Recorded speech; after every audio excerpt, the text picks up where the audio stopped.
আসসালামু আলাইকুম রহমতুল্লাহ।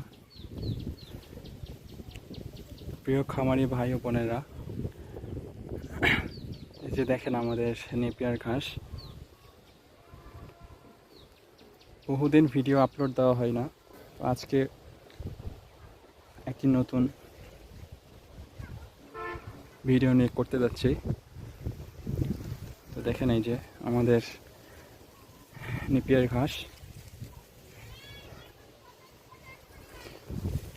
ফলন আলহামদুলিল্লাহ।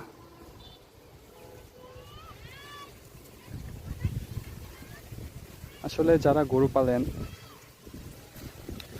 তাদের ঘাসের বিকল্প কিছুই নেই।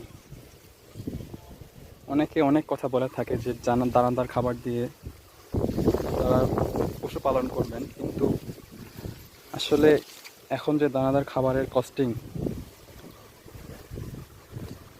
খামার দিয়ে আপনারা লাভবান হতে পারবেন না যদি ঘাস আপনাদের না থাকে পর্যাপ্ত পরিমাণ।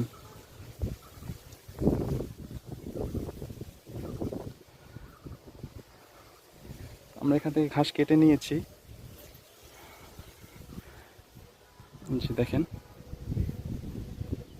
আপনারা খামার দেওয়ার আগে অবশ্যই ঘাস চাষ করবেন, না হলে আপনারা খাবার দিয়ে টিকে থাকতে পারবেন না। ওই ঘাসগুলো কেটে নেওয়ার পরে আবার আগাছা নাশক দিয়ে দিয়েছি।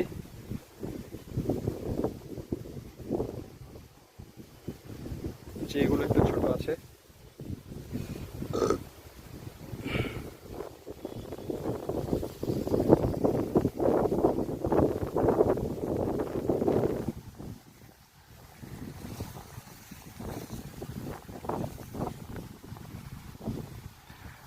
তো একটা প্রবাদই আছে যে গাভীর মুখে দেব ঘাস, দুধ নেব 12 মাস।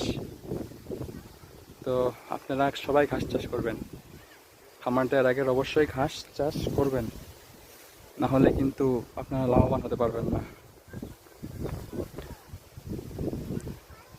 তো এই ছিল আজকের মতো ভিডিও। আপনারা খামার সম্পর্কে নতুন নতুন আপডেট পেতে, নতুন নতুন পরামর্শ পেতে আমার এই চ্যানেলটি সাবস্ক্রাইব করবেন, লাইক দিবেন, কমেন্ট করবেন এবং শেয়ার করে অন্যকে দেখার সুযোগ করে দেবেন। তো আজকের ভিডিও এই পর্যন্তই। আসসালামু আলাইকুম ওয়া রাহমাতুল্লাহ।